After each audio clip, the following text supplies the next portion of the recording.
장관님, 지난번 법사위 때 질의했던 거 관련해서 잠깐 확인하고 다른 질의를 하겠습니다. 윤 대통령 장모 수사 관련해서 제가 지난번에 질의를 했는데 그때 장관께서 뭐라고 답변을 했냐면 제가 보는 대로 추미애 장관 당시 구성된 팀이었고 윤석열 총장은 수사 지휘에서 배제가 되어 있었다, 이렇게 두 번이나 답변을 한 걸로 기억합니다. 그죠? 기억하시죠? 네. 그런데 그 밑에 보세요. 이 표에 보시면 한번 봐보세요. 추미애 장관이 2020년 1월 3일 날 취임하고요. 윤석열의 장모가 불구속 기소되는 거는 20년 3월 27일입니다. 의정부지검에서. 그리고 추미애 법무부 장관이 수사지휘권을 2번 발동하는데 그때가 20년 7월 2일 그리고 20년 10월 19일입니다. 즉 제가 질의했던 윤석열 장모의 불구속 기소권, 왜 제가 제대로 기소하지 않았느냐라고 물어봤던 건은 3월 달이고 윤석열 총장이 다른 건으로 추미애 장관과 여기 수사지휘권과 관련한 이제 이 배제 된 것이 별도의 건이에요. 근데 즉 장관께서 거짓말한 셈인데 맞습니까? 인정하시죠? 거짓말한 거죠? 아닙니다. 자, 20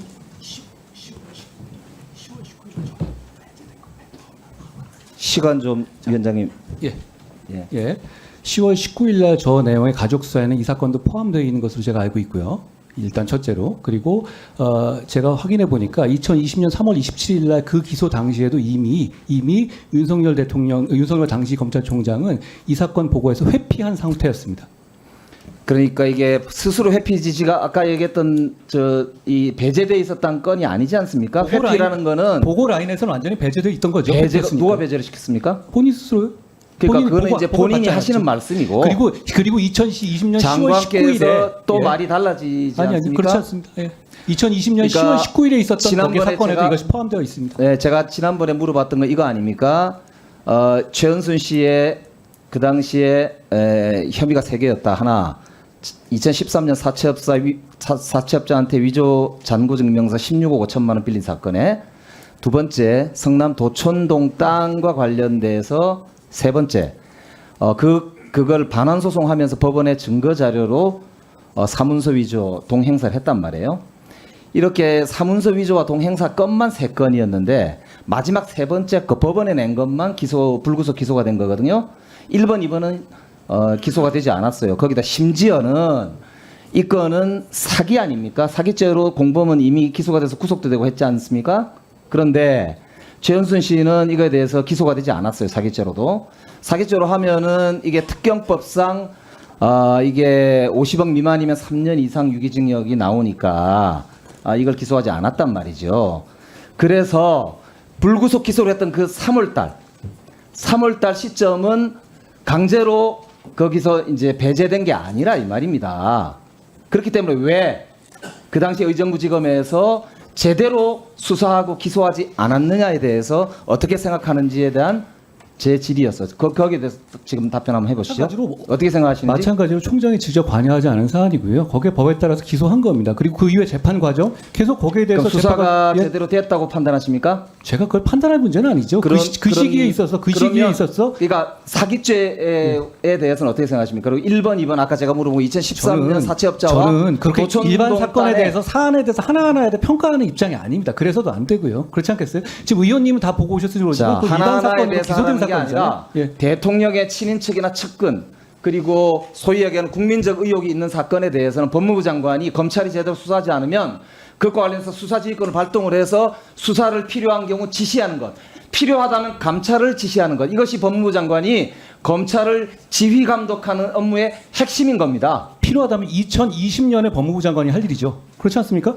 지금 인지하고도 그걸 안 하시겠다는 뜻인가요? 뭘 인지했다는 거예요? 그러니까 지금 제가 물어보잖아요. 이 수사가 그 당시에 검찰의 수사가 이 최은순 씨가 장모 특수관계인이기 때문에 현재는 대통령 아닙니까? 대통령의 인척 중에서도 당시의 장모가 대통령이 아니었죠. 그렇죠? 그게 당시는 네. 아니죠. 근데 지금 얼마 안 지났기 때문에 그때 수사가 잘못됐다고 제가 지적을 하는 거잖아요. 국회의원이 지적을 하면 거기에 대해 책임있는 답변을 해야 되는 것이죠. 거기에 의원이 대한 지적하는 게 법률적 맞아야 견해를 합리적으로 답변을 하는 거고요. 말씀하신 내용 자, 제가 다시 한번 그럼 다시 파악해보고 합리적으로 말씀드릴게요. 답변해 보세요. 예. 이 사문서 위조 및 동행사와 위원님. 사기죄가 적용되지 않은 것에 대한 법률적 견해를 밝혀주시기 바랍니다. 위원님 첫째, 그 시기는 일단 지휘가 있어야 한다 말씀하신다면 그건 민주당 정부에서의 법무장관이 있었던 때고 그때 없었다 하더라도 들어보십시오. 지금 하실 용의가 없는지 물어보는 겁니다. 그러면은 그게 발이 되는 얘기인가요? 왜냐하면 지금은 그분이 대통령이기 때문에 그래요. 대통령의 친인척을 감시하고 견제하고 관리하는 것이 법무부의 가장 중요한 업무 중에 하나입니다. 대통령의 친인척을 관리하는 게 법무부의 가장 중요한 임무라고요? 잠깐만요. 그렇게 말씀하셨어요 지금? 잠깐만요. 민정수석실을 제가 없앨 때 제가 그때도 장관님한테도 그 대정부 질의할 때도 물어봤고 아니 이 친인척을 관리하는 게 어떻게 법무부의 업무예요? 검찰이 수사를 하기 때문에 검찰을 관리 감독하는 법무부 장관의 굉장히 중요한 업무 중에 하나입니다. 아니 법무부 장관이 중요한 거하고 친인척 관리하는 거는 무슨 자, 상관입니까? 그러면 이 사건 그러면 장관께서 수사할 의지가 없다, 뜻이 없다 이렇게 보면 되겠죠? 그게 무슨 말씀이세요? 저 구체적 사건에 관한 지휘하고 있지 않은 데다가 아까 말씀드리잖아요. 예? 현직 대통령의 장모가 받은 수사가 그 불공정하거나 지휘 잘못했으면 당시 법무부 장관을 직무유기로 고소하시면 되는 거 아니에요? 뭐 그거는 제가 별도로 검토하기로 하고요. 지금 장관에게 여쭤봅니다. 지금 장관이 위원님이 사건에 얘기한 대해서 거 말고 말 제가 다른 빙빙 정보가 돌리지 없어요. 말고요. 안 돌리고 의원님 말하는 거에 대해서 위원님 판단이 들어가 있잖아요. 의견이 뭐가 필요하다. 아니 모든 그거 것에서는 자기 판단이 들어가는 거예요. 저는 이게 위법하다고 판단합니다. 그러세요, 따라서 감찰이 그럼. 필요하다고 생각해요. 그러시라고요. 그래서 장관이 답변을 하시라고요. 국민들이 물어봅니다. 최은수 씨가 특혜를 받아서 예. 수사가 제대로 이루어지지 않았고 기소되지 않았다라는 국민적 의혹이 있습니다. 김영배 이것에 대해서 의원님의 장관이 책임 있게 의견이시고요. 답하십시오. 김영배 의원의 의견이시고 제가 그거에 대해서 말씀드릴 만한 특별한 이 상황도 아닌 것 같아요. 자, 이게 2020년 사건을 가지고 그걸 가지고 지휘도 저희도 아니었고 당시에 총장이 회피된 사안이었고 당시에 이미 사실상 눈 밖에 나가서 총장이 공격받는 상황이었단 말입니다. 그런데 지금 와서 유죄났으니까 지금 다시 해라? 아니 그때 왜 안 하셨어요? 필요했으면? 민주당 정권 왜 안 했습니까? 자, 정리해 주십시오. 박주민 의원님 질의해 주시기 바랍니다. 예? 지금이라도 할 여유가 없다 이 말이죠. 김영배 의원님, 그렇게 아니, 질문이 이상한 거고요. 질문이 뭘 해가지고 지금이라 다 할 여기가 있느냐? 뭘 하란 말이에요? 자, 정리해 주십시오. 질문이 이상한 겁니다.